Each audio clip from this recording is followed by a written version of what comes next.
नाज़रीन आदाब, इस्तकबाल है आपका हमारी इस खास पेशकश में जिसका नाम है अपना मुल्क अपना आइन, और मैं हूं आपका मेज़बान मोहम्मद नौमान।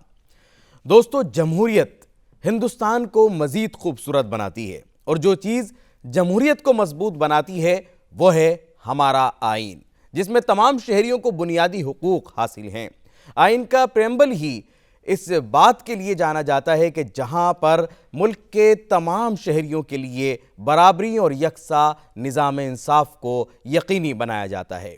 इसी आइन के तहत, इसी संविधान के तहत तमाम मसलों का हल मौजूद है, लेकिन अक्सर मालूमात की कमी और कानूनी पेचीदगियों की वजह से कुछ लोग कानून की बारीकियों को समझने में दुश्वारी महसूस करते हैं। और इसीलिए हमारी इस खास पेशकश में अपना मुल्क अपना आइन में ये कोशिश की जाती है कि आइन से मुतालिक अहम मालूमात अपने एक्सपर्ट्स के ज़रिए हम आप तक पहुंचा सकें। इसी सिलसिले के तहत आज हम बात करेंगे समाजी तहफ़्फ़ुज़ यानी सोशल सिक्योरिटी की, क्योंकि सोशल सिक्योरिटी को यकीनी बनाने के लिए हमारे आइन में एक मजबूत कानूनी निज़ाम मौजूद है। तो आज हम जानेंगे आखिर ये सोशल सिक्योरिटी क्या है, इसकी अहमियत और इफादियत पर गुफ्तगू होगी। ये जानने की कोशिश करेंगे कि सोशल सिक्योरिटी के मामले में हम दुनिया में किस मुकाम पर हैं, हम कहाँ खड़े हैं, और हुकूमत ने अभी तक समाजी तहफ़्फ़ुज़ को यकीनी बनाने के लिए क्या कुछ इक़दामात किए हैं। अभी हाल ही में जो तब्दीलियाँ हुई हैं लेबर लॉज में, उनको भी हम आज डिस्कस करने की इस प्रोग्राम में कोशिश करेंगे। और इन तमाम मौज़ूआत पर बातचीत करने के लिए हमारे साथ आज स्टूडियो में मौजूद हैं दो ख़ास मेहमान। हमारे साथ आज मौजूद हैं साबिक़ जज और सुप्रीम कोर्ट के मारूफ वकील जनाब DK शर्मा साहब। आपका बहुत बहुत इस्तकबाल है हमारे स्टूडियो में। और हमारी दूसरी ख़ास मेहमान हैं समाजी कारकुन मोहतरमा निशा गौर साहिबा। आप दोनों का बहुत बहुत इस्तकबाल है हमारी आज की इस ख़ास पेशकश में। मेरा पहला सवाल साबिक़ जज साहब से होगा, क्योंकि आपका एक बड़ा लंबा तजुर्बा है कानूनी मरहले के अंदर और अदालतों में भी। समाजी तहफ़्फ़ुज़ क्या है? समाजी तहफ़्फ़ुज़ कितना ज़रूरी है ये मुल्क के हर शहरी के लिए?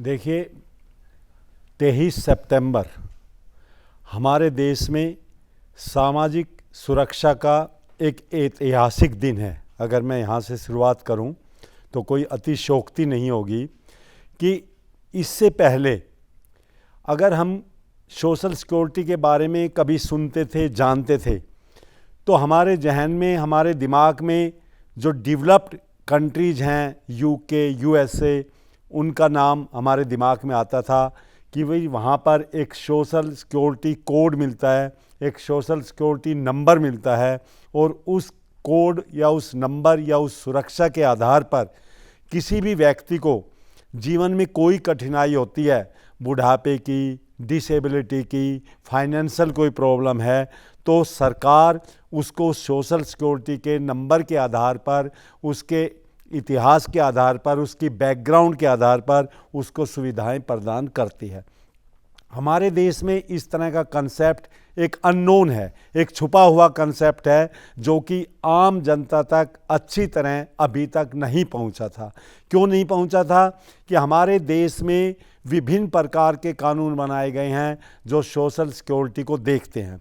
अगर हम लेबर लॉज की जैसे आज बात कर रहे हैं, तो लेबर लॉज में ही 51 ऐसे कानून हैं जो लेबर की, मैनेजमेंट की, सरकार की और आम जनता की आपसी स्थिति, उनका क्या एक दूसरे से किस तरह का व्यवहार होना चाहिए, किस तरह उनकी सुरक्षा होनी चाहिए, उसकी देख रेख में 51 कानून हमारे देश में आज से पहले थे, 23 सितंबर से पहले थे। अब इस स्थिति में सोशल सिक्योरिटी की बात करना बड़ा ही एक, जैसा कि आपने कहा, एक लेबर के लिए उसको समझ पाना बड़ा ही मुश्किल था। तो इस दिशा में भारत सरकार ने एक बहुत ही अच्छा कदम उठाया है, और मैं कहूँगा उस कदम का जो मूलभूत आधार रहा वो कोविड-19 रहा।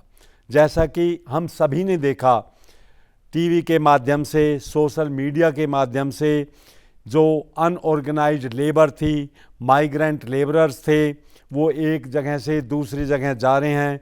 किसी को खाने की परेशानी है, किसी को सर्विस की परेशानी है, नौकरी की परेशानी है।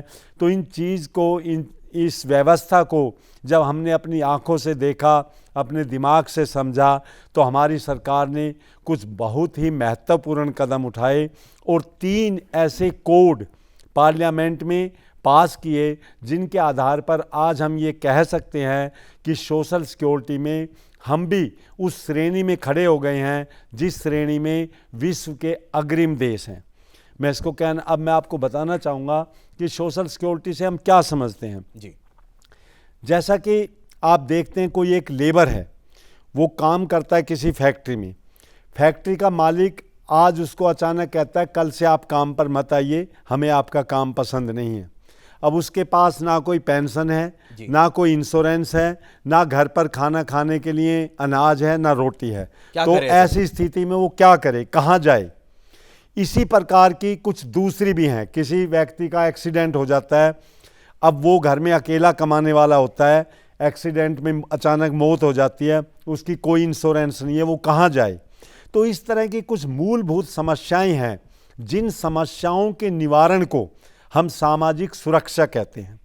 अब मुद्दा ये उठता है, क्या सामाजिक सुरक्षा आपका एक मौलिक अधिकार है, संवैधानिक अधिकार है या कानूनी अधिकार है? कौन सा अधिकार की आप श्रेणी में लाएंगे? क्योंकि अगर आप अधिकार की परिभाषा बताएं तो हमारा जो सुप्रीम अधिकार, जो सबसे मूलभूत अधिकार होता है, वो मौलिक अधिकार होता है।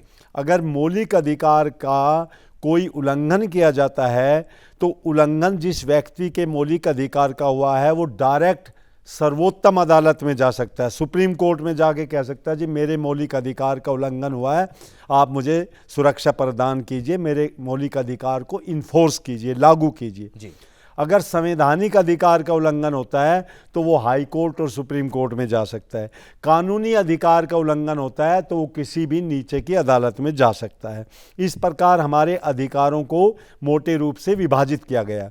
अब सवाल ये उठता है कि सामाजिक सुरक्षा जो जीवन के इतने इम्पोर्टेंट पहलू खुद जीवन से जुड़ी हुई है, उसके आधार पर अगर आपको सामाजिक सुरक्षा नहीं है तो समझो आपका जीवन ही नहीं है।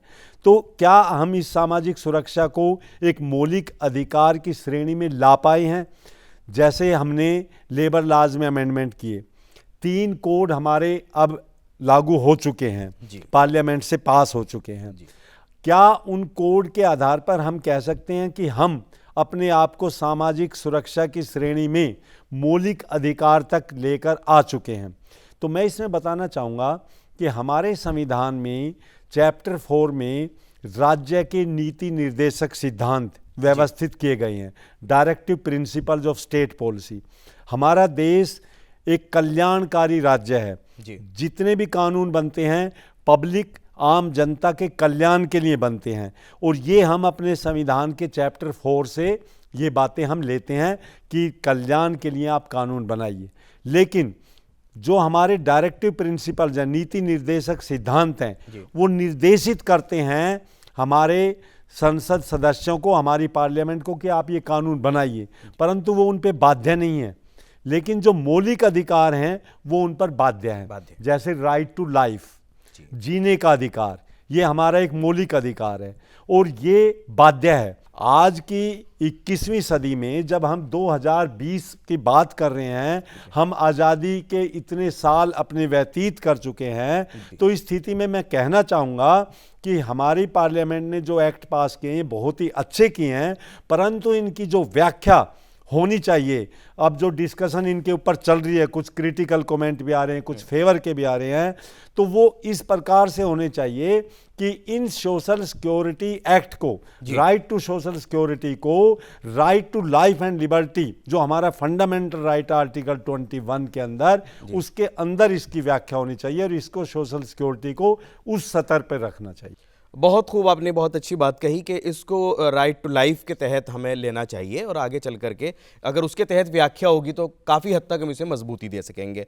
मेरा अगले सवाल हमारी जो आज दूसरी मेहमान है उनसे रहेगा कि क्या चीज़ें ऐसी हैं और जो अभी हमने बातचीत में देखी जो सोशल सिक्योरिटी के तहत आती हों। मैं ख़वातीन के एंगल से बात करना चाहूँगा, महिलाओं के एंगल से बात करना चाहूँगा कि किस तरह की सोशल सिक्योरिटी, ये तमाम चीज़ें ख़वातीन के लिए ज़रूरी हैं, क्या इसके अलावा भी कुछ ऐसी बातें हैं जो सोशल सिक्योरिटी के अंडर आती हैं? सोशल सिक्योरिटी में बेसिकली आपने पूछा महिलाओं के लिए, तो महिलाओं के लिए मैटरनिटी बेनिफिट्स की बात करें तो जहाँ पे वो वर्क करती हैं, जहाँ पे वो काम करती हैं, उस ऑफिसेज में इस टाइप के रूल्स या फिर लॉज बनाने चाहिए जो कि इस तरह के हों कि वो बेनिफिट ले सके। बिकॉज जो उसका मैटरनिटी पीरियड है वो ही बहुत ही खूबसूरत पीरियड होता है और वो उसको एंजॉय करना चाहिए, ये नहीं कि वो पूरी तरह से डिस्ट्रेस में रहे।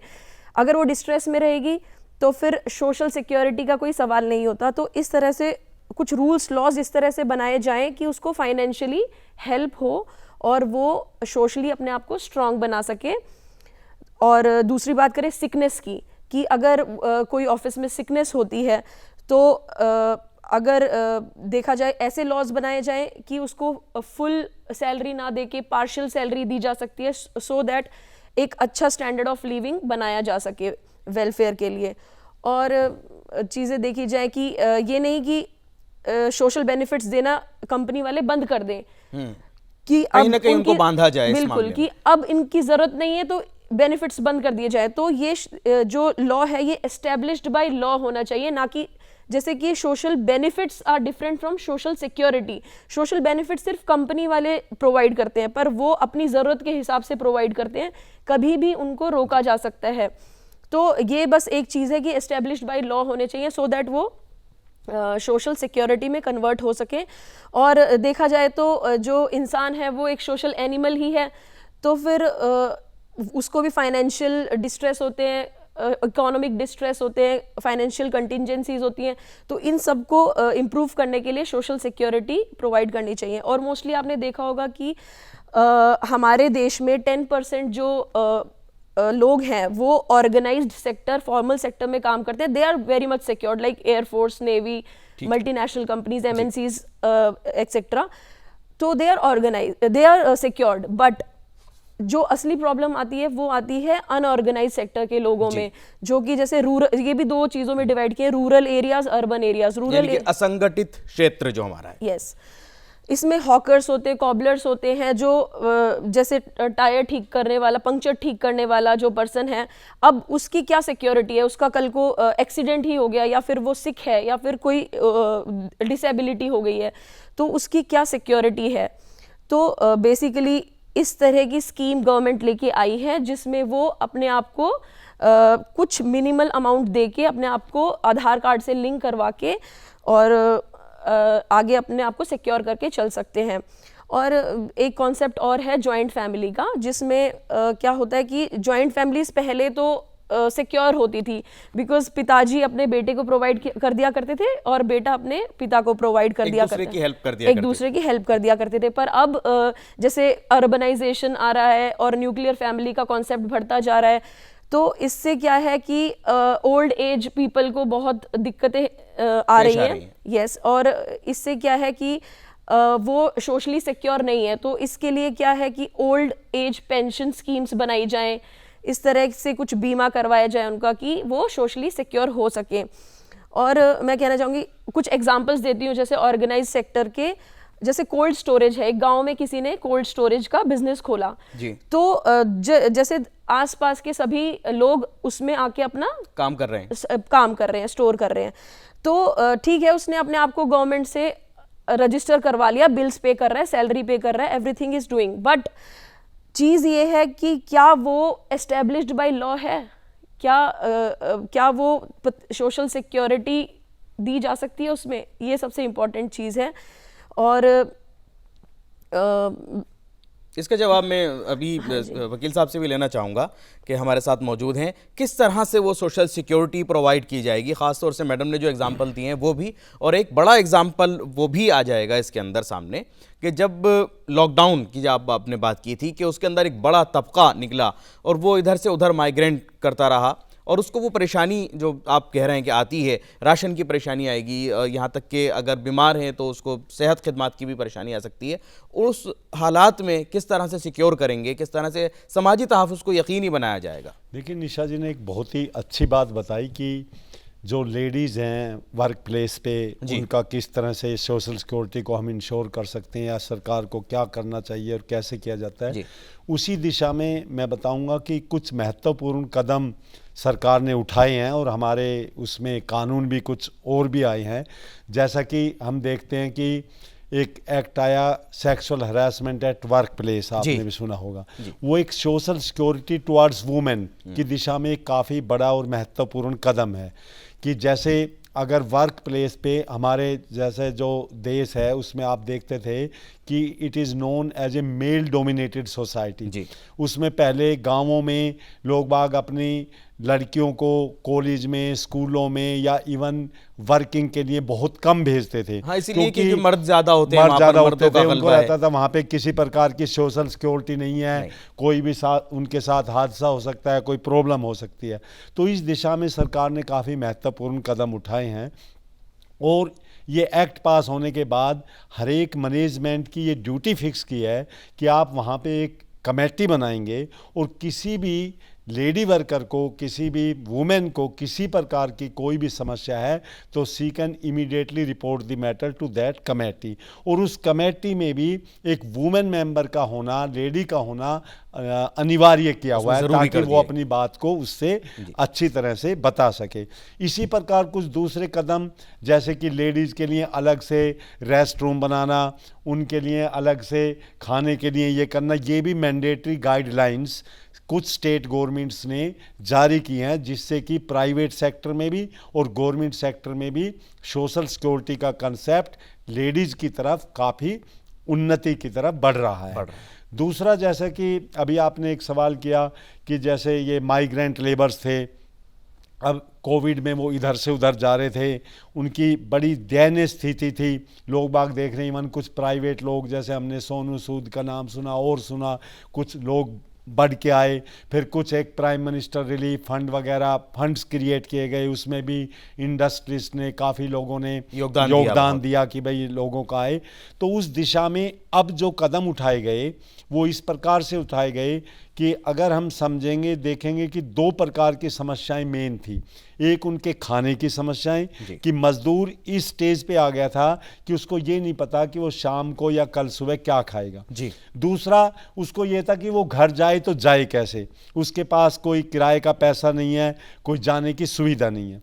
तो गवर्नमेंट ने बड़े अच्छे कदम क्या उठाए कि जैसा हम अभी डिस्कस कर रहे थे, one nation one ration, meaning कि एक राशन कार्ड से आप किसी भी स्टेट में, किसी भी जगह पर, किसी भी ज़िले में आप हैं तो उसके बेस पर आप वहाँ से राशन ले सकते हैं। अब मिल सकता है, अब मिल सकता है। ये जो नई तब्दीली के बाद आप उसको ले सकते हैं। प्रधानमंत्री जी ने अपनी मन की बात कहते हुए एक आम जनता तक ये बात पहुंचाई कि अब आपको भूखा मरने की नौबत नहीं आएगी, ये परेशानी सरकार दूर कर रही है। आप जहां भी बैठे हैं, जिस भी स्थिति में हैं, वहां सरकार आपके द्वार उस कंसेप्ट के आधार पर ड्यूटी लगाई जाएंगी म्यूनिसिपल कॉरपोरेशंस की, दूसरे अधिकारियों की, कि आप जाइए देखिए जो अनऑर्गेनाइज्ड लेबर हैं उनका आधार कार्ड है, उनके राशन कार्ड है, उनके बेस पर आप उनको स्कीम के अंतर्गत राशन दीजिए। दूसरी समस्या थी कि उनके पास अगर वो अपने घर जाना चाहें, ऐसी स्थिति में अपने बच्चों के पास जाना चाहें, अपने माँ बाप के पास जाना चाहें, तो उनके पास जाने के लिए किराया तक नहीं था, कोई साधन नहीं था। तो गवर्नमेंट जो नए एक्ट लेकर आ रही है, नए कोड लेकर आ रही है, इसमें मैनेजमेंट के ऊपर ये ड्यूटी दी गई है कि आप उसका, अगर वो बिहार से हरियाणा आ रहा है, आप उसका आने का और उसका जाने का ये निश्चित करेंगे कि आप उसका किराया देंगे। अब अनऑर्गेनाइज्ड सेक्टर, मान लो एक कंस्ट्रक्शन वाले फील्ड में वो काम कर रहा है, तो भी जहां भी वो काम कर रहा है, बिल्डर के पास, प्राइवेट कॉन्ट्रैक्टर के पास, उसका जो मजदूरी है उसके अलावा ये उसकी ड्यूटी है कि अगर वो घर से आ रहा है या घर पे जा रहा है तो उसको आप किराया देंगे। ऐसी स्थिति में जैसे कोविड-19 या कोई भी डिसास्टर की स्थिति है, कोई भी इस तरह का एक्ट ऑफ गॉड, भगवान की प्रकृति आपदा है, तो आप उसको ऐसे नहीं छोड़ देंगे कि वो बेसहारा है या उसका कुछ नहीं है। सरकार ये स्कीम लेकर आ रही है। नए एक्ट में उनका काफ़ी महत्वपूर्ण प्रोविजंस रखे गए हैं ताकि उनका ये सोशल सिक्योरिटी का एस्पेक्ट अच्छी तरह से देखा जा सके। ये जो आपने बात कही कि जो भी वो बिल्डर के पास कर रहा है या कहीं भी काम कर रहा है वो कोई बहुत बड़ी ऑर्गेनाइजेशन नहीं है, अनऑर्गेनाइज सेक्टर की आपने बात की, जो गैर मुनज़्ज़म शोबा हमारा होता है उसके तहत जहाँ 10-15 लोग 20 लोग काम कर रहे हैं, यहाँ उसको बाध्य कौन करेगा, उसको पाबंद कौन करेगा कि वो अपने कर्मचारियों के साथ, अपने यहाँ जो मजदूर काम कर रहे हैं उनके साथ वो इस तरीके का सलूक करे, उनको ये तमाम चीज़ें प्रोवाइड करे, उसको बाध्य कौन करेगा? देखिए, ये आपका बहुत ही महत्वपूर्ण दो पार्ट होते हैं, एक कानून बनाना, एक कानून को लागू करना। जी। हमारे देश में जैसा कि मैंने अभी भी आपसे बताया कि ऑलरेडी भी 51 कानून ऐसे थे जो लेबर के बेनिफिट के लिए थे और सोशल सिक्योरिटी के लिए थे। उसके बावजूद लेबर की दशा जो थी वो हमारे कोविड-19 में भी हम सब देख पाए। क्यों? क्योंकि उसको जो लागू करना था, बाध्य किसने करना, कैसे करना है, ये एक एस्पेक्ट इतना पेचीदगी भरा था, इतना कॉम्प्लिकेटेड था कि उसको ढंग से नहीं कर पा रहे थे। उसी लिए अब जो ये 3 कोड आए हैं, लेबर कोड नए, social security code, health code और जो ये तीसरा कोड आया, ये किस लिए आए हैं कि कोड और एक्ट में क्या अंतर है। पहले हमारा था industrial dispute act, trade union act, ESI act, provident fund act and so on. अब वो कोड लेके आए हैं। क्या अंतर है कानूनी रूप से? कोड आपका एक प्रोसीजर, साथ में सब्सटेंटिव लॉ, दोनों आपको प्रेस्क्राइब करता है कैसे करना है और क्या करना है। एक्ट ये बताता है कि ये चीज़ है, ये नहीं हुई तो ये सजा है। उसमें प्रोसीजर इतना एलोबरेट नहीं होता है। प्रोसीजर सरकार के नामिन ऑफिसर्स के ऊपर छोड़ दिया जाता है कि आपने इसको किस स्थिति में कैसे लागू करना है। अब उसको भी कोडिफाइड कर दिया गया है कि ये प्रोसीजर है, इस स्थिति में ऐसे करना है। तो उससे इनको बहुत सुविधा होगी। जैसा कि अब अगर मान लो हम कंस्ट्रक्शन फील्ड में देखें जी, तो वहाँ पर एक लेबर सेस लगाया जाता था कि भाई अगर आप ये कंस्ट्रक्शन इतनी कर रहे हैं तो जो मजदूरों का है, जैसे हम एक पेट्रोल सेस होता है, इसी तरह एक लेबर सेस था कि इतना % ये लेबर का है। अब वो लेबर तक पहुंच रहा है या नहीं पहुंच रहा है, ये एक दूसरी बात थी। बड़ा मसला है। बड़ा मसला था। अब उस मसले को दूर करने के लिए लेबर कोड लेके आए हैं। उस कोड में एक ड्यूटी फिक्स की गई है कि अगर ये लेबर सेस इतना पैसा लेबर का लिया जाता है तो उसको कितने दिनों में कैसे उस तक पहुंचाया जाएगा। अगर नहीं पहुंचाया जाएगा तो कंसर्न्ड ऑफिसर की क्या लायबिलिटी रहेगी, क्या पेनल्टी रहेगी। तो इस कारण मैं ये सोचता हूँ, मैं ये समझता हूँ as a advocate of supreme court और जो जज पे मैं रहा हूँ कि इस दिशा में ये बहुत ही महत्वपूर्ण कदम है और ये इसको इम्प्लीमेंट करने में लेबर कोड से बहुत ही सहायता मिलेगी और जिसका हक है, जिस मजदूर का, जिस लेबर का, जिस अनऑर्गेनाइज्ड वर्कर का जो हक है वो उस तक पहुंचेगा। निशा जी, एक सवाल यहाँ ये भी सामने आता है और आपसे इसलिए भी जानना चाहूँगा क्योंकि आपने जो समाजी आपकी खिदमत है वो काफ़ी है इस क्षेत्र में, इस शोबे में। वज़ीर आज़म की जो कोशिश है बेटी बचाओ बेटी पढ़ाओ, महिलाएं जो हैं वो आगे आएँ हर शोबे के अंदर, उन तमाम चीज़ों के लिए, महिलाओं को हर फील्ड में आगे बढ़ाने के लिए ये सोशल सिक्योरिटी कितनी ज़रूरी है और इसके तहत क्या कुछ होना आपको लगता है कि जो बहुत ज़रूरी था जो किया गया है? जैसा कि शर्मा जी ने बताया कि महिलाओं के लिए एक अलग ही जैसे ऑफिसेज में वॉशरूम की फैसिलिटीज़ और फूड की फैसिलिटीज़ अलग से, तो ये बहुत ज़रूरी है उनकी सिक्योरिटी के लिए। जैसे कि अभी हमारे पास एक केस आया है रिसेंटली, तो क्यों महिलाएं इस तरह से खुलेआम रात को क्यों नहीं घूम सकती। तो social security is very must. उनकी सुरक्षा के लिए बहुत ही ज़रूरी है कि वो भी जब ह्यूमन बीइंग है तो फिर वो तो पहले का टाइम था कि डोमिनेटिंग मेल सोसाइटी होती थी, पर आज के टाइम में जब हम 21वीं सदी में रह रहे हैं तो काफ़ी, जैसे शर्मा जी ने बताया कि एक जो मेन पर्सन होगा वो एक फीमेल होगी, किसी भी मीटिंग हो रही है तो उसी तरह से 21वीं सदी में ये सुरक्षा बहुत मैंडेटरी है और महिलाओं का भी पूरा राइट है कि वो बाहर जा सके, अपना फुल फ्रीडम के साथ, फ्री माइंड के साथ वर्क कर सकें। तो ये है, तो एक फैसिलिटेटर की तरह उनको भी सोशल सिक्योरिटी प्रोवाइड होनी चाहिए। बिल्कुल होनी चाहिए। और यहाँ ये सवाल भी पैदा होता है कि किस तरह से ये तमाम चीज़ें की जाएंगी। तो वो मैं सवाल लेकर के शर्मा जी की तरफ आना चाहता हूँ कि उसको अब करने के लिए वो कौन से प्रावधान हैं। और इसमें एक चीज़ और भी आती है, जहाँ हम बात करते हैं इंश्योर्ड करने की, कि मुल्क का हर शहरी इंश्योर्ड हो। वज़ीर आज़म की काफ़ी कोशिश रही है और ये भी सोशल सिक्योरिटी का एक बहुत बड़ा मरहला है कि जहां हम कहते हैं कि हमारे मुल्क का हर शहरी जो है उसका बीमा होना चाहिए, वो सिक्योर्ड होना चाहिए। इस तरफ हुकूमत ने कितनी कामयाबी हासिल की है लोगों को सिक्योर करने में? देखिए, बड़े ही ये महत्वपूर्ण विषय हैं। जैसा कि अभी आपने, निशा जी ने बड़ा अच्छा उसका जवाब दिया। आपने एक स्लोगन लिया, बेटी बचाओ बेटी पढ़ाओ। ये हमारे देश में बहुत ही पॉपुलर स्लोगन हुआ और हर जगह, चाहे वो समाज का छोटा तबका है, बड़ा तबका है, एजुकेटेड है, अनएजुकेटेड है, इस स्लोगन को बड़े ही अच्छे उसमें बताया गया। अब इस दिशा में जैसे देखेंगे आप कि बेटी बचाओ जी, पहले हम देखते थे कि ऐसा काफ़ी होने लगा था हमारे समाज में, जो कि हम एक परसेंटेज से भी देखते हैं कि लड़कियों की संख्या घट रही थी जी। वो परसेंटेज क्या थी कि जैसे आजकल नई नई टेक्नोलॉजी आ गई, किसी को पता लगता है इवन गांवों में भी कि भाई होने वाला बच्चा बेटी है, तो वो एक उसका प्रेगनेंसी टर्मिनेट करा देते थे। एक आम चीज़ होने लगी थी, जैसा कि एक समाज में महसूस होने लगा था। तो सरकार ने उसके लिए बड़ा ही सख्त कदम उठाया और कानून बनाया और ये एक अपराध माना गया। जो हम भ्रूण हत्या थी, इसकात हमल हो जाता था, उसको रोकने के लिए इसको अपराध बनाया गया। और एज ए जज, एज ए एडवोकेट हमने देखा कि उसको सरकार ने काफ़ी सख्ताई से लागू किया।